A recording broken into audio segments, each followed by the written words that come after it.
Hi all, welcome back to my channel. So ಬನ್ನಿ, ಇವತ್ತಿನ ವಿಡಿಯೋನಲ್ಲಿ ನಾನು ಏನು ಮಾತಾಡ್ತಾ ಇದ್ದೀನಿ ಅಂತ ನಿಮಗೆ ಫಸ್ಟು ತಿಳಿಸ್ಬೇಕು ಅಂತಂದರೆ, ನಾನು ಲಾಸ್ಟ್ ಟೈಮ್ ವೀಡಿಯೋಸ್ನ ಎಲ್ಲ ಹಾಕಿದ್ದೆ. ಒಂದಿಷ್ಟು ಕ್ಲಾಸಸ್ಗೆ ಜಾಯ್ನ್ ಆಗ್ತಾ ಇದ್ದೀನಿ ನಾನು, ಇಂಗ್ಲೀಷ್ ಅಕಾಡೆಮಿ ಕ್ಲಾಸಸ್ಸು. ಸೊ ಅಲ್ಲಿಂದ ಜಾಬ್ ಅಪರ್ಚುನಿಟೀಸ್ ಕೂಡ ಇದೆ ಅಂತ ಹೇಳಿದ್ದೆ. ನಾನು ಕೂಡ ಅಲ್ಲಿಗೆ ಜಾಯ್ನ್ ಆಗ್ತಾ ಇದ್ದೀನಿ ಅಂತ ಹೇಳ್ಬಿಟ್ಟು. ಸೊ ಅದ್ರ ಬಗ್ಗೆ ಎಲ್ಲ ಇವತ್ತು ಮಾತಾಡೋಣ ಅಂತ ಅಂದ್ಕೊಂಡಿದ್ದೀನಿ. ಯಾಕೆ ಇವತ್ತು ಮಾತಾಡ್ತಾ ಇದ್ದೀನಿ ಅಂತಂದರೆ, ನೀವು ಆಲ್ರೆಡಿ ನನ್ನ ಒಂದು ಇನ್ನು ಟೈಟಲ್ಲು ಮತ್ತು ತಮ್ನೇಲ್ ನೋಡಿದ್ರೇ ಗೊತ್ತಾಗಿರುತ್ತೆ. ಸೊ ಹೌದು, ನಿಜ ಹೇಳಬೇಕು ಅಂತಂದರೆ ನಾನು ಅಲ್ಲಿಂದ ಅರ್ನಿಂಗ್ಸ್ನ ಶುರು ಮಾಡ್ಕೊಂಡಿದ್ದೀನಿ. ಆ ಜಾಬಿಂದ ನನಗೆ ಒಂದಿಷ್ಟು ಸ್ಯಾಲ್ರಿ ಅಂತ ಬಂತು. ಆ ಸ್ಯಾಲ್ರಿಯಿಂದ ತುಂಬ ಖುಷಿಯಾಗಿದ್ದೀನಿ ನಾನು. ಫಸ್ಟ್ ಆಫ್ ಆಲ್ ಹೇಳಬೇಕು ಅಂತಂದರೆ, ಎಷ್ಟು ಖುಷಿ ಇದೆ ಅಂತಂದರೆ, ಅದು ಸ್ವಲ್ಪನೇ ಆಗಿರಲಿ ಜಾಸ್ತಿನೇ ಆಗಿರಲಿ, ಬಟ್ ಅದರಿಂದ ಸ್ವಲ್ಪ ನನಗೆ ಹೆಲ್ಪ್ಫುಲ್ ಆಯಿತು. ಜೊತೆಗೆ ನಾನು ಅದರಿಂದ ಎಕ್ಸ್ಪೆಕ್ಟ್ ಕೂಡ ಮಾಡಿರಲಿಲ್ಲ. ಸೊ ಆ ಒಂದು ಎಕ್ಸ್ಪೆಕ್ಟೇಷನ್ ಇಲ್ಲದೇ ನನಗೆ ಸಿಕ್ಕಿದೆ ಅಂತ ಅಂದಾಗ ಆ ಖುಷಿನ ಹೇಳೋಕ್ಕೆ ಆಗ್ತಾ ಇಲ್ಲ ನನಗೆ. ಸೊ ನಿಜ ಹೇಳಬೇಕು ಅಂತಂದರೆ, ಫಸ್ಟು ನಾನು ಜಸ್ಟ್ ಕ್ಲಾಸ್ಗೆ ಅಂತ ಜಾಯ್ನ್ ಆಗಿರೋದು. ಆ ಕ್ಲಾಸಸ್ ನಡೀತಾ ನನ್ನ ಒಂದು ವರ್ಕ್ ಎಫಿಷಿಯನ್ಸಿ ನೋಡಿಬಿಟ್ಟೆ ಅವರು ನನಗೆ ಈ ಜಾಬ್ ಅಪರ್ಚುನಿಟಿಯನ್ನು ಕೊಟ್ಟಿರೋದು. ಆ ಆಫರ್ ಕೊಟ್ಟಿದ ನಂತರ ನಾನು ಅದನ್ನು ಅಕ್ಸೆಪ್ಟ್ ಮಾಡಿಕೊಂಡೆ. ಹಾಗೆ ನಾನು ಕೂಡ ಮಾಡಲಿಕ್ಕೆ ಇಂಟ್ರೆಸ್ಟಿಂದ ಒಪ್ಕೊಂಡೆ. ಅದೇ ರೀತಿಯಲ್ಲಿ ನನಗೆ ಎಷ್ಟು ಸಾಧ್ಯವಾಗುತ್ತೋ ಅಷ್ಟು ನಾನು ವರ್ಕ್ನ ಮಾಡ್ತಾ ಅಲ್ಲಿಂದ ನಾನು ಒಂದು ಸ್ಯಾಲ್ರಿ ಅಂತ ತಗೊಳ್ತಾ ಇದ್ದೀನಿ. ಇವತ್ತು ನನಗೆ ಪೇಮೆಂಟ್ ಅಂತ ಬಂದಿದೆ ಅಲ್ಲಿಂದ. ಸೊ ತುಂಬ ಖುಷಿ ಆಗ್ತಾ ಇದೆ. ಸೊ ನೀವು ಕೂಡ ಯಾರಾದರೂ ಅಲ್ಲಿಂದ ಅರ್ನಿಂಗ್ಸ್ ಮಾಡಬೇಕು ಅಥವಾ ಮನೆಯಲ್ಲೇ ಇದ್ಕೊಂಡು ವರ್ಕ್ ಮಾಡಬೇಕು ಅಂತ ಇದ್ದರೆ ನೀವು ಕೂಡ ಜಾಯ್ನ್ ಆಗ್ಬೋದು. ತುಂಬ ಜೆನ್ಯೂನ್ ಆಗಿ ಇದೆ ಈ ವರ್ಕಲ್ಲಿ ಕೂಡ, ಯಾವುದೇ ರೀತಿಯಾದಂಥ ಮೋಸ ಇಲ್ಲ. ಹಾಗೆ ಇಂಗ್ಲೀಷ್ ಕ್ಲಾಸ್ಗೆ ಅಂತ ಜಾಯ್ನ್ ಆಗಿ ನೀವು ಒಂದೇ ವಾರದಲ್ಲಿ ಹೇಗೆ ಜಾಬ್ಗೆ ನೀವು ಸೇರಿಕೊಂಡ್ರಿ ಅಂತ ಕೂಡ ತುಂಬ ಜನ ನನಗೆ ಕೇಳಿದ್ರಿ. ಏನೂ ಇಲ್ಲ, ಅವರು ಹೇಳುವಂಥ ಸ್ವಲ್ಪ ಸಿಂಪಲ್ ವರ್ಕ್ಗಳನ್ನು ನಾವು ಮಾಡ್ತಾನೆ ಅಲ್ಲಿಂದ ಅರ್ನಿಂಗ್ಸ್ನ ಶುರು ಮಾಡ್ಕೊಂಡಿರೋದು. ಅಲ್ಲಿ ಕೆಲವೊಂದಿಷ್ಟು ಸೋಷಿಯಲ್ ಮೀಡಿಯಾ ನೆಟ್ವರ್ಕ್ ಥರನೇ ನಾವು ಒಂದಿಷ್ಟು ವರ್ಕ್ಗಳನ್ನು ಮ್ಯಾನೇಜ್ಮೆಂಟ್ ಥರ ಮಾಡ್ತಾ ಇರೋದು. ಸೊ ಅವ್ರು ನಮಗೆ ಕೇವಲ ಇಂಗ್ಲೀಷ್ ಗ್ರಾಮರು, ಸ್ಪೋಕನ್ ಇಂಗ್ಲೀಷ್ ಅಷ್ಟೇ ಅಲ್ಲದೆ 6 ಮಂತ್ವರೆಗೂ ಕೂಡ ಟೋಟಲಿ ಅವ್ರು ನಮಗೆ ಈ ಸೋಷಿಯಲ್ ಮೀಡಿಯಾ ಮ್ಯಾನೇಜ್ಮೆಂಟ್ ಬಗ್ಗೆ ಕೂಡ ಕಂಪ್ಲೀಟಾಗಿ ಹೇಳ್ಕೊಡ್ತಾರೆ. ಅಲ್ಲಿಂದ ಕೂಡ ನಾವು ಒಂದು ಪುಟ್ಟದಾಗಿ ಅರ್ನಿಂಗ್ಸ್ನ ಶುರು ಮಾಡ್ಕೊಳ್ತೀವಿ. ಸೊ ನಾನು ಕೂಡ ಹಾಗೇ ಮಾಡ್ಕೊಂಡಿರೋದು ಈಗ ಅರ್ನಿಂಗ್ಸ್ನ. ಸೊ ನನಗೆ ಏನು ಹೇಳಬೇಕು ಅಂತ ಈಗ ಗೊತ್ತಾಗ್ತಾ ಇಲ್ಲ, ನಿಜ ಹೇಳಬೇಕು ಅಂತಂದರೆ.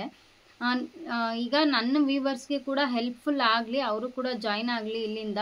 ಹಾಗೆ ನನ್ನ ಥರನೇ ಹೌಸ್ ವೈಫ್ ಆಗಿದ್ಬಿಟ್ಟು ಏನಾದರೂ ವರ್ಕ್ ಫ್ರಮ್ ಹೋಮ್ ಮಾಡಬೇಕು ಅನ್ನೋ ಆಸೆ ಇದ್ದವ್ರಿಗೂ ಕೂಡ ಹೆಲ್ಪ್ ಆಗುತ್ತೆ ಅಂತ ಈ ವಿಡಿಯೋನ ನಾನು ನಿಮ್ಮ ಜೊತೆ ಶೇರ್ ಮಾಡ್ಕೊಳ್ತಾ ಇದ್ದೀನಿ. ಅದ್ರ ಜೊತೆ ನನಗೆ ಈಗ ಪೇಮೆಂಟ್ ಅಂತ ಬಂದಿದ್ದ ನಂತರ ನಾನು ಮೊದಲೇ ನಿಮಗೆ ವರ್ಕ್ ಫ್ರಮ್ ಹೋಮ್ ಜಾಬ್ ಸಿಕ್ತು ಅಂತ ನಾನು ಹಾಕಿದ ನಂತರ ಈಗ ನನಗೆ ಆ ಜಾಬಿಂದ ಅಮೌಂಟ್ ಕೂಡ ಬರ್ತಾ ಇದೆ ಅನ್ನೋದ್ರ ಕೂಡ ನಿಮ್ಮ ಮುಂದೆ ನಾನು ರಿವೀಲ್ ಮಾಡಬೇಕಲ್ವಾ. ಅದಕ್ಕಾಗಿ ಅದು ಕೂಡ ಹೇಳಬೇಕು ಅಂತ ಅಂದ್ಕೊಂಡು ಈ ವಿಡಿಯೋನ ಶುರು ಮಾಡ್ಕೊಂಡಿರೋದು. ಸೊ ಇಲ್ಲಿ ಏನಪ್ಪ ಅಂತಂದರೆ, ನೀವು ಕೂಡ ಇಂಗ್ಲೀಷ್ನ ಯಾವ ರೀತಿಯಾಗಿ ಯೂಸ್ ಮಾಡಬೇಕು, ಯಾವ ರೀತಿಯಾಗಿ ನಮಗೆ ಹೆಲ್ಪ್ಫುಲ್ ಇದೆ ಅಂತ ನೋಡೋದಾದರೆ, ಇನ್ನೇನು ಸ್ಕೂಲ್ ಶುರುವಾಗ್ಬಿಟ್ಟಿದೆ. ಸ್ಕೂಲ್ ಶುರುವಾಗಿದ ನಂತರ ಮಕ್ಕಳಿಗೆ ನಾವು ಹೋಮ್ವರ್ಕ್ ಮಾಡಿಸ್ಬೇಕಾಗುತ್ತೆ ಅಥವಾ ನಾವು ಸ್ಕೂಲ್ಗೆ ಸಮ್ಟೈಮ್ಸ್ ಹೋಗ್ಬೇಕಾಗುತ್ತೆ. ಕೆಲವೊಂದು ಈಗ ಏನಾಗ್ಬಿಟ್ಟಿದೆ, ಕಂಪಲ್ಸರಿ ಎಲ್ಲರೂ ಕೂಡ ಇಂಗ್ಲೀಷ್ ಮೀಡಿಯಮ್ ಸ್ಕೂಲ್ಗೆ ಹಾಕಬೇಕು ಅನ್ನೋ ಆಸೆ ಎಲ್ರಿಗೂ ಇದ್ದೇ ಇರುತ್ತೆ. ಕೆಲವೊಬ್ರದ್ದು ನಾನು ಕೇಳಿ ನೋಡಿದೆ, ಏನಪ್ಪ ಅಂತಂದರೆ ಇಂಗ್ಲೀಷ್ ಮೀಡಿಯಮ್ ಸ್ಕೂಲ್ಗೆ ಮಕ್ಕಳನ್ನ ಜಾಯಿನ್ ಮಾಡಿಸ್ಬೇಕು ಅಂತಂದರೆ ಅವರ ಪೇರೆಂಟ್ಸ್ಗೂ ಕೂಡ ಇಂಗ್ಲೀಷ್ ಕಂಪಲ್ಸರಿ ಮಾತಾಡಲಿಕ್ಕೆ ಬರಬೇಕು ಅಂತ ಹೇಳಿದ್ರಂತೆ ಕೆಲವೊಂದು ಕಡೆ. ಸೊ ಆ ಒಂದು ಮಾತನ್ನು ಕೇಳಿದಾಗ ನಿಜ ಕೆಲವೊಂದಿಷ್ಟು ಜನರ ಆಸೆ ಕನಸು ಇರುತ್ತೆ, ಇಂಥ ಸ್ಕೂಲ್ಗಳಲ್ಲಿ ಇಂಥ ಒಂದು ಸ್ಕೂಲಲ್ಲಿ ನನ್ನ ಮಕ್ಕಳನ್ನು ಕೂಡ ನಾನು ಹಾಕಬೇಕು ಅನ್ನೋದು. ಬಟ್ ಪೇರೆಂಟ್ಸ್ಗೆ ಆ ಒಂದು ಎಬಿಲಿಟಿ ಇಲ್ಲ ಅನ್ನೋ ಕಾರಣಕ್ಕೆ ಮಕ್ಕಳ ಭವಿಷ್ಯ ಕೂಡ ಮಿಸ್ ಆಗುತ್ತೆ ಅಂತ ಕೇಳಿದ್ದೀನಿ. ನನಗೆ ತುಂಬ ಬೇಜಾರಾಯಿತು, ಜೊತೆಗೆ ತುಂಬ ಏನು ಅಂದರೆ ಆಶ್ಚರ್ಯ ಕೂಡ ಆಯಿತು. ಯಾಕೆಂತಂದರೆ ಮಕ್ಕಳ ಭವಿಷ್ಯಕ್ಕೋಸ್ಕರ ತಂದೆ ತಾಯಿಗೂ ಕೂಡ ಬೇಕು ಅಲ್ವಾ ಈ ಒಂದು ಯುಗದಲ್ಲಿ ಅಂತ ಅನ್ನಿಸ್ತು. ಸೊ ಹಾಗಾಗಿ ಈ ಇಂಗ್ಲೀಷ್ ಅನ್ನೋದು ತುಂಬ ಇಂಪಾರ್ಟೆಂಟ್ ಆಗಿದೆ ಪ್ರತಿಯೊಬ್ಬರಿಗೂ ಕೂಡ. ಸೊ ಮನೇಲಿ ಇದ್ಕೊಂಡು ನಾವು ಹೌಸ್ ವೈಫ್ ಆಗಿ ನಮ್ಮ ಎಲ್ಲ ಕೆಲಸಗಳ ಮಧ್ಯೆ ಇಂಗ್ಲೀಷ್ನ ಸ್ವಲ್ಪ ಕಲ್ತ್ಕೊಂಡ್ರೆ ಎಲ್ಲೋ ಒಂದು ಕಡೆ ನಮ್ಮ ಮಕ್ಕಳ ಭವಿಷ್ಯವನ್ನು ನಾವು ಸುಂದರವಾಗಿ ರೂಪಿಸುವಲ್ಲಿ ನಾವು ಒಳ್ಳೆ ತಾಯಿಯಾಗಿ ನಮ್ಮ ಕರ್ತವ್ಯವನ್ನು ಮಾಡ್ಕೋಬೋದು ಅಂತ ನನ್ನ ಒಂದು ಅಭಿಪ್ರಾಯ. ಯಾಕೆ ಅಂತಂದರೆ ನಾನು ಕೂಡ ಅದೇ ಒಂದು ನಿಟ್ಟಿನಲ್ಲಿ ಇರೋದ್ರಿಂದ ನಾನು ಕೂಡ 2 ಮಕ್ಕಳು ತಾಯಿಯಾಗಿ ನನ್ನ ಮಕ್ಕಳ ಭವಿಷ್ಯ ರೂಪಿಸ್ಬೇಕು ಅನ್ನೋ ಒಂದು ಕನಸನ್ನು ಕಟ್ಕೊಂಡಿರೋದ್ರಿಂದ ಪ್ರತಿಯೊಬ್ಬರ ತಂದೆ ತಾಯಿಗೂ ಆ ಜವಾಬ್ದಾರಿ ಇರುವಾಗ ಈ ರೀತಿ ಅನಿಸುತ್ತೆ ಅಂತ ಅಂದ್ಕೊಳ್ತೀನಿ. ಸೊ ಹಾಗಾಗಿ ಇಂಗ್ಲೀಷ್ ಅನ್ನೋದು ತುಂಬ ಇಂಪಾರ್ಟೆಂಟ್ ಆಗಿರೋದ್ರಿಂದ ನಾವು ಕಲಿಬೇಕು ಅಂತ. ಸೊ ಯಾರಿಗೆಲ್ಲ ಕಲಿಬೇಕು, ಹೇಗೆ ಹೋಗಿ ಕಲಿಯೋದು, ಎಲ್ಲಿ ಕಲಿಯೋದು, ಈ ರೀತಿ ಎಲ್ಲ ಕನ್ಫ್ಯೂಷನ್ಸ್ ಇರುತ್ತಲ್ವ, ಆ ಕನ್ಫ್ಯೂಷನ್ನೇ ಬೇಡ. ನಿಮಗೆಲ್ಲ ಆಲ್ಮೋಸ್ಟ್ ಸ್ಮಾರ್ಟ್ಫೋನ್ ಮುಖಾಂತರನೇ ನಾವು ಇಂಗ್ಲೀಷ್ನ ಆರಾಮಾಗಿ ಮನೆಯಲ್ಲೇ ಕೂತ್ಕೊಂಡು ನಮ್ಮ ಕೆಲಸಗಳ ಮಧ್ಯೆ ಕೂಡ ನಾವು ಜಸ್ಟ್ ಒಂದು 1 ಅವರ್ ಅಥವಾ ಹಾಫ್ ಆನ್ ಅವರ್ ಟೈಮ್ ಕೊಟ್ಬಿಟ್ಟು ಈ ಇಂಗ್ಲೀಷ್ನ ಆರಾಮಾಗಿ ಕಲಿಬೋದು. ಕಂಪ್ಲೀಟಾಗಿ ತುಂಬ ಬೇಸಿಕ್ಕಿಂದ ಕೂಡ ಕಲಿಬೋದು. ಅದು ಕನ್ನಡದಿಂದ ಇಂಗ್ಲೀಷ್ನ ಕಲಿಯೋದು ಅಂತಂದರೆ ಯಾರಿಗೂ ಕೂಡ ಕಷ್ಟ ಆಗೋದಿಲ್ಲ. ನಮ್ಮ ಮದರ್ ಟಂಗ್ ಕನ್ನಡ ಆಗಿರೋದ್ರಿಂದ ಆ ಕನ್ನಡ ಮುಖಾಂತರನೇ ನಾವು ಇಂಗ್ಲೀಷ್ನ ಕಲಿತಾ ತುಂಬ ಸರಳವಾಗಿ ಹೋಗುತ್ತೆ. ಯಾರೂ ಕೂಡ ಹೆದರಬೇಕಾಗಿಲ್ಲ ಇಲ್ಲಿ. ಹಾಗೆ ಏನಪ್ಪ ಅಂತಂದರೆ ಎಷ್ಟೋ ಜನ ಜಾಬ್ ಅಪರ್ಚುನಿಟೀಸ್ ಕೂಡ ಮಿಸ್ ಮಾಡ್ಕೊಂಡಿದ್ದಾರೆ ಇದೇ ಒಂದು ಕಾರಣಕ್ಕೆ, ನಮಗೆ ಇಂಗ್ಲೀಷ್ ಬರಲ್ಲ ಅನ್ನೋದ್ರಿಂದ. ಮೊನ್ನೆ ಎಲ್ಲ ಸ್ಕೂಲ್ಗೆ ಟೀಚಿಂಗ್ ಫೀಲ್ಡಲ್ಲಿ ಹೋಗಬೇಕು ಅನ್ನೋ ಒಂದು ಆಸೆಯಿಂದ ಎಲ್ಲ ಈಗ ನಮ್ಮ ಥರ ಯಾರಾದರೂ BEd ಆಗಿರೋದು, DEd ಆಗಿರೋರು ಅಥವಾ ಯಾವುದೇ ಒಂದು ಎಜುಕೇಷನ್ ಮುಗಿಸಿರಲಿ, ಒಂದು ಸ್ಕೂಲ್ಗೆ ಜಸ್ಟ್ ಟೀಚಿಂಗ್ಗೆ ಹೋಗಬೇಕು ಅಂತ ಅಂದರೂ ಕೂಡ ಅಲ್ಲಿ ಇದು ಕಂಪಲ್ಸರಿ ಇಂಗ್ಲೀಷ್ ಬರಲೇಬೇಕು ಅನ್ನೋ ಒಂದು ಕಡ್ಡಾಯವಾಗಿ ಬರಲೇಬೇಕು ಅಂತ ಹೇಳಿದಾಗ ಅಂಥವರು ಕೂಡ ಅಲ್ಲಿ ಆ ಒಂದು ಕೆಲಸವನ್ನು ಮಿಸ್ ಮಾಡಿಕೊಂಡು ತಿರ್ಗಾ ಮನೆಗೆ ವಾಪಸ್ ಬಂದು ಬೇಜಾರಿಂದ ಇರೋದು ಕೂಡ ನಾನು ನೋಡಿದ್ದೀನಿ. ಸೊ ತುಂಬ ಜನ ಹೇಳ್ತಾನೆ ಇರ್ತಾರೆ ಈ ಒಂದು ವಿಷಯದ ಬಗ್ಗೆ. ಅದಕ್ಕೋಸ್ಕರ ಅಂಥವ್ರಿಗೂ ಕೂಡ ಇಂಗ್ಲೀಷ್ ಕ್ಲಾಸ್ ಅನ್ನೋದು ತುಂಬ ಇಂಪಾರ್ಟೆಂಟ್ ಆಗಿದೆ.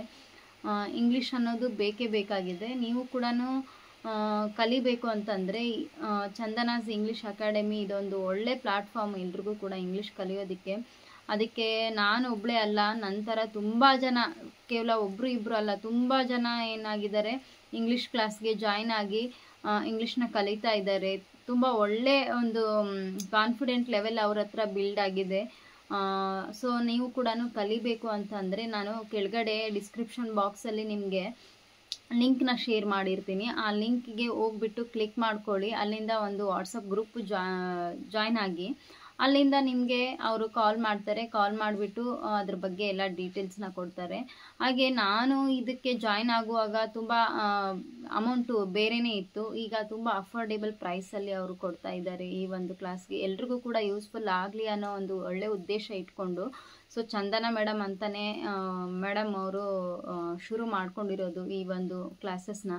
ಅವರೇನೆ ಖುದ್ದಾಗಿ ಅವರೇ ಎಲ್ಲರ ಜೊತೆ ಪರ್ಸ್ನಲ್ ಆಗಿ ಮಾತಾಡಿಕೊಂಡು ಎಲ್ಲರೂ ಕೂಡ ಕೇರ್ಫುಲ್ಲಾಗಿ ಅದ್ರ ಜೊತೆಗೆ ತುಂಬ ಕೇರಿಂಗ್ ಆಗಿ ಅವರು ನಮ್ಮನ್ನೆಲ್ಲ ಕೂಡ ಪ್ರೀತಿಯಿಂದ ಹಚ್ಕೊಂಡು ಮಾತಾಡ್ತಾರೆ. ಸೊ ಜಸ್ಟ್ ಇವರು ಒಂದು ಕ್ಲೈಂಟ್ ಆಗಿನೋ ಅಥವಾ ಇವರು ಒಂದು ನನ್ನ ಸ್ಟೂಡೆಂಟ್ ಅನ್ನೋ ಥರ ನಾನು ಭಾವಿಸ್ಬೇಕು ಅಂತ ಇಲ್ಲ. ನಾವು ಜಸ್ಟ್ ಅವ್ರ ಜೊತೆ ಫ್ರೆಂಡ್ಲಿ ಆಗಿ ಫ್ರೆಂಡ್ ಥರನೇ ನಾವು ಅವ್ರ ಜೊತೆ ಮೂವ್ ಮಾಡ್ಬೋದು. ಅಷ್ಟು ಫ್ರೆಂಡ್ಲಿ ಆಗಿ ಅವರು ಕೂಡ ನಮ್ಮ ಜೊತೆ ಇರ್ತಾರೆ. ಸೊ ಬರೀ ಕ್ಲಾಸ್ ಟೈಮ್ ಅಂತ ಅಲ್ಲ, ಬೇರೆ ಟೈಮಲ್ಲಿ ಕೂಡ ಯಾವುದೇ ಟೈಮಲ್ಲಿ ಕೂಡ ನಾವು ಅವ್ರ ಜೊತೆ ಮಾತಾಡಬೇಕು ಅಂತಂದರೆ ಅವರು ನಮಗೆ ತುಂಬ ಆರಾಮಾಗಿ ಸಿಗ್ತಾರೆ. ಹಾಗೆ ಅಷ್ಟೇ ಫ್ರೀಯಾಗಿ ನಮ್ಮ ಜೊತೆ ಮಾತಾಡ್ತಾರೆ. ಯಾರಿಗೂ ಕೂಡ ಇದ್ರ ಬಗ್ಗೆ ಭಯ ಕೂಡ ಬೇಡ. ಕೆಲವೊಬ್ಬರಿಗೆ ಅದೇ ಫೀಲ್ ಇದ್ದೇ ಇರುತ್ತೆ. ಸೊ ಹೇಗೋ ಏನೋ ಅನ್ನೋದೊಂದು ಯಾರು ಕೂಡ ಹೆದರ್ಬೇಕಾಗಿಲ್ಲ. ಚಂದನ ಮೇಡಮ್ ಅಷ್ಟು ಫ್ರೀಯಾಗಿ ಇದ್ದಾರೆ ನಮ್ಮ ಜೊತೆ ಎಲ್ರಿಗೂ ಕೂಡ. ನೀವು ಕೂಡ ಯಾರಾದರೂ ಜಾಯ್ನ್ ಆದರೆ ನಿಮ್ಮ ಕೂಡ ಅಷ್ಟೇ ಫ್ರೀಯಾಗಿ ಇರ್ತಾರೆ ಅವರು. ಅವ್ರ ಬಗ್ಗೆ ಹೇಳಬೇಕು ಅಂತಂದರೆ 1-2 ಮಾತಲ್ಲಿ ಸಾಕಾಗೋದಿಲ್ಲ ಅಂತ ಅನಿಸುತ್ತೆ. ಯಾಕಂತಂದರೆ ಅವರು ಅಷ್ಟು ಬ್ಯುಸಿ ಸ್ಕೆಡ್ಯೂಲ್ ಇದ್ದರೂ ಕೂಡ ನಮ್ಮ ಜೊತೆ ಯಾವಾಗಲೂ ಕೂಡ ಟಚ್ಚಲ್ಲಿ ಇರ್ತಾರೆ. ಯಾವಾಗೇ ಒಂದು ಏನೇ ಕೇಳಿದ್ರು ಕೂಡ ಸಡನ್ನಾಗಿ ರೆಸ್ಪಾಂಡ್ ಮಾಡ್ತಾರೆ. ಅದೊಂದು ಖುಷಿ ವಿಚಾರ ಅಂತ ಹೇಳ್ಬೋದು. ಜೊತೆಗೆ ಈಗ ಕ್ಲಾಸಸ್ನ ತಗೊಳ್ತಾರೆ ಅಂತಂದರೆ ಅಲ್ಲಿ ಏನಾದರೂ ನಮಗೆ ಡೌಟ್ ಬಂದಿದೆ ಅಥವಾ ನಮಗೆ ಈ ಒಂದು ಕಾನ್ಸೆಪ್ಟ್ ಸರಿಯಾಗಿ ಅರ್ಥ ಆಗಿಲ್ಲ ಅಂತ ಹೇಳಿದಾಗೂ ಕೂಡ ಆ ಕಾನ್ಸೆಪ್ಟ್ ಬಗ್ಗೆ ಅದು ಎಷ್ಟೇ ನಾವು ಡೀಪಾಗಿ ಬೇಕು ಅಂತ ಕೇಳಿದ್ರು ಕೂಡ ಕ್ಲಿಯರ್ ಆಗೋವರೆಗೂ ಕೂಡ ಅವ್ರು ನಮಗೆ ಅದರ ಬಗ್ಗೆ ಕಂಪ್ಲೀಟಾಗಿ ಡೀಟೇಲ್ಸ್ನ ಕೊಡ್ತಾರೆ. ಅದನ್ನು ಅಷ್ಟು ಮಟ್ಟಿಗೆ ಅರ್ಥ ಮಾಡಿಸೋವಂಥ ಪ್ರಯತ್ನ ಅವ್ರು ಮಾಡೇ ಮಾಡ್ತಾರೆ. ಸೊ ಇವರ ಟೀಮ್ ಏನಿದೆ ಎಲ್ಲ ತುಂಬಾ ಗ್ರೇಟ್ ಅಂತ ಹೇಳ್ಬೋದು. ಇವರು ಟೋಟಲ್ ಆಗಿ ಒಂದು ಟೀಮ್ ಮಾಡಿಕೊಂಡು ಆ ಟೀಮ್ ಮುಖಾಂತರ ನಮಗೆ ಈ ಒಂದು ಇಂಗ್ಲೀಷ್ ಕ್ಲಾಸಸ್ ಅಲ್ಲಿ ಏನೇನು ಬೇಕೋ ಅದೆಲ್ಲದೂ ಕೂಡ ಅವ್ರು ನಮಗೆ ದೊರಕಿಸ್ಕೊಡ್ತಾರೆ. ಸೊ ನಾನು ಕೂಡ ಇದ್ರ ಬಗ್ಗೆ ಕೇವಲ 1 ದಿನ 2 ದಿನದ ಮಾತಲ್ಲ, ಈಗ ನಾನು ಜಾಯ್ನ್ ಆಗಿ 2 ಮಂತ್ಸ್ ಆಗ್ತಾ ಬಂತು ಹತ್ತತ್ರ. ಸೊ ಈ ಒಂದು 2 ಮಂತ್ಸಲ್ಲಿ ತುಂಬಾ ಕಲ್ತಿದ್ದೀನಿ, ಜೊತೆಗೆ ತುಂಬಾ ಎಕ್ಸ್ಪೀರಿಯೆನ್ಸ್ ಮಾಡಿದ್ದೀನಿ. ಹಾಗೆ ಜಾಬ್ ಕೂಡ ಮಾಡ್ತಾ ಮಾಡ್ತಾ ಅಲ್ಲಿಂದ ಅರ್ನಿಂಗ್ಸ್ ಕೂಡ ಮಾಡ್ತಾ ಇದ್ದೀನಿ. ಇನ್ನೇನು ಬೇಕು ಅಲ್ವಾ. ಸೊ ಇಷ್ಟೆಲ್ಲ ಡೀಟೇಲ್ಸ್ನ ನಾನು ಕೊಡ್ತಾ ಇದ್ದೀನಿ ಅಂತಂದರೆ ಎಷ್ಟು ಟ್ರಸ್ಟ್ ಇರ್ಬೋದು, ಹಾಗೆ ಎಷ್ಟು ಜೆನ್ಯೂನ್ ಆಗಿರ್ಬೋದು ಅಂತ ಅರ್ಥ ಆಗುತ್ತೆ ನಿಮಗೆ ಅಂತ ಭಾವಿಸಿದ್ದೀನಿ. ನೀವು ಜಾಯ್ನ್ ಆದರೆ ಆ ಗ್ರೂಪಲ್ಲಿ ನಾನು ಕೂಡ ಇರ್ತೀನಿ. ಅಲ್ಲಿ ನಾನು ಇದ್ದೀನಿ ಅಂತಂದರೆ ಅದೇ ನಿಮಗೆ ಟ್ರಸ್ಟೆಡ್ ಅಂತ ಅನ್ಕೋಬೋದು. ಸೊ ನಾನೇ ನಿಮಗೆ ಏನು ಲೈವ್ ಪ್ರೂಫ್ ಅಂತ ಹೇಳ್ಬೋದು ಆ ಥರ. ಸೊ ಯಾರಾದರೂ ಜಾಯ್ನ್ ಆಗಲಿಕ್ಕೆ ಇಷ್ಟಪಡ್ತೀನಿ ಅಂದರೆ ಹೋಗಿ ಜಾಯ್ನ್ ಆಗಿ, ಅಲ್ಲಿಂದ ನೀವು ಕೂಡ ಒಳ್ಳೆ ಇಂಗ್ಲೀಷ್ನ ಕಲಿಬೋದು. ಇಲ್ಲ ಬೇಡ ನಮಗೆ ಜಾಬ್ ಏನಾದರೂ ಬೇಕು ಅಂತಂದರೆ ಆ ಜಾಬ್ಗೂ ಕೂಡ ಜಾಯ್ನ್ ಆಗ್ಬೋದು. ಅಲ್ಲಿಂದ ಪುಟ್ಟದಾಗಿ ಅರ್ನಿಂಗ್ಸ್ನ ಶುರು ಮಾಡ್ಕೊಳ್ಬೋದು. ಎಲ್ರಿಗೂ ಕೂಡ ಹೆಲ್ಪ್ಫುಲ್ ಆಗಿದೆ ಇದು ಒಂದು ಪ್ಲ್ಯಾಟ್ಫಾರ್ಮ್ ಅಂತ ಹೇಳ್ಬೋದು. ಒಳ್ಳೆ ಅವಕಾಶಗಳನ್ನು ಇವರು ನಮಗೆ ಒದಗಿಸಿ ಕೊಡ್ತಾ ಇದ್ದಾರೆ. ಒಂದು ಒಳ್ಳೆ ಟೀಮ್ನ ರೆಡಿ ಮಾಡಿಕೊಂಡು ಆ ಟೀಮ್ ಜೊತೆಗೇ ನಮಗೂ ಕೂಡ ಸಪೋರ್ಟಿವ್ ಆಗಿ ನಿಲ್ತಾರೆ ಇವರು. ಸೊ ಒಳ್ಳೇದಾಗಲಿ ಎಲ್ರಿಗೂ ಕೂಡ ಅಂತ ಕೇಳ್ಕೊಳ್ತೀನಿ. ಯಾರಿಗೆಲ್ಲ ಇಂಟ್ರೆಸ್ಟ್ ಇದೆನೋ ನನಗೆ ಕಮೆಂಟ್ ಮಾಡಿ ತಿಳಿಸಿ. ಆ ಕಮೆಂಟ್ ಮುಖಾಂತರ ನಾನು ನಿಮಗೆ ಏನೇ ಡೌಟ್ಸ್ ಇದ್ದರೂ ಕೂಡ ಕ್ಲಿಯರ್ ಮಾಡ್ತೀನಿ. ಜೊತೆಗೆ ಏನೇ ನಿಮಗೆ ಬೇಕು ಅಂತ ಅನಿಸ್ತು ಅಂತಂದರೂ ನಾನು ಸಪೋರ್ಟಿವ್ ಆಗಿ ನಿಮ್ಮ ಜೊತೆ ಇದ್ದೇ ಇರ್ತೀನಿ. ಸೊ ಯಾರೂ ಭಯ ಪಟ್ಕೋಬೇಡಿ. ಸೊ ಲಾಸ್ಟಲ್ಲಿ ಮತ್ತೆ ಹೇಳೋದಾದರೆ, ನಾನು ಕೂಡ ಅಲ್ಲಿಂದ ಜಾಬ್ಗೆ ಜಾಯ್ನ್ ಆಗಿ ಅರ್ನಿಂಗ್ಸ್ನ ಶುರು ಮಾಡ್ಕೊಂಡಿರೋದು ಎಷ್ಟು ಸತ್ಯನೋ ಅಷ್ಟೇ ಒಂದು ಟ್ರಸ್ಟೆಡ್ ಆಗಿ ನೀವು ಕೂಡ ಜಾಯ್ನ್ ಆಗಿ ಅಲ್ಲಿಂದ ನೀವು ಕೂಡ ಅಷ್ಟೇ ಒಂದು ಎಕ್ಸ್ಪೆಕ್ಟೇಷನ್ ತಕ್ಕ ಹಾಗೆ ನೀವು ಕೂಡ ಅರ್ನ್ ಮಾಡೋದಕ್ಕೆ ಸಾಧ್ಯ ಅಂತ ಹೇಳ್ತೀನಿ. ಸೊ ಇಷ್ಟು ಬಿಟ್ಟು ನಾನು ಮತ್ತೆ ಏನು ಹೇಳೋಕ್ಕಾಗಲ್ಲ. ಕಂಪ್ಲೀಟಾಗಿ ಇವತ್ತು ಇದ್ರದ್ದು ಡೀಟೇಲ್ ಕೊಟ್ಬಿಡೋಣ, ಇನ್ಫಾರ್ಮೇಷನ್ ಕೊಟ್ಟರೆ ಕ್ಲಿಯರ್ ಆಗುತ್ತೆ ಅಂತ ಅಂದ್ಕೊಂಡೆ ನಾನು ಈ ವಿಡಿಯೋನ ಮಾಡಿರೋದು. ಮತ್ತು ಯಾವುದೇ ರೀತಿಯಾದಂಥ ವಿಡಿಯೋಸ್ನ ಮಾಡ್ತಾ ಇಲ್ಲ, ಇಲ್ಲಿಗೆ ಎಂಡ್ ಮಾಡ್ತಾ ಇದ್ದೀನಿ. ಏನೇ ಡೌಟ್ ಇದ್ದರೂ ಕಮೆಂಟ್ ಮಾಡಿ ತಿಳಿಸಿ. ಇನ್ಸ್ಟಾಗ್ರಾಮ್ ಪೇಜಲ್ಲಿ ಕೂಡ ಹೋಗಿ ನೋಡ್ಕೋಬೋದು. ಓಕೆ, ಇಲ್ಲಿಗೆ ಈ ಇನ್ಫಾರ್ಮೇಟಿವ್ ವಿಡಿಯೋ ನಿಮಗೆಲ್ಲ ಇಷ್ಟ ಆಗಿರುತ್ತೆ ಅಂತ ಅಂದ್ಕೊಳ್ತೀನಿ. ತುಂಬ ಹೇಳಿದ್ದೀನಿ, ಜಾಸ್ತಿನೇ ಹೇಳಿದ್ದೀನಿ, ಸ್ವಲ್ಪ ಏನೂ ಅಲ್ಲ, ಜಾಸ್ತಿನೇ ಹೇಳಿದ್ದೀನಿ. ಅವ್ರ ಬಗ್ಗೆ ಎಷ್ಟು ಹೇಳಿದರೂ ಕೂಡ ಕಡಿಮೆನೇ. ಸೊ ಏನಾದರೂ ಮಿಸ್ ಆಗಿದ್ದರೆ ಕಮೆಂಟ್ ಮಾಡಿ ಕೂಡ ನೀವು ಕೇಳ್ಬೋದು. ಅಷ್ಟೇ, ಮತ್ತೇನೂ ಇಲ್ಲ. ಮತ್ತೆ ನೆಕ್ಸ್ಟ್ ವಿಡಿಯೋನಲ್ಲಿ ನಾನು ನಿಮಗೆ ಸಿಗ್ತೀನಿ. So until then take care. Thanks for watching. Bye bye.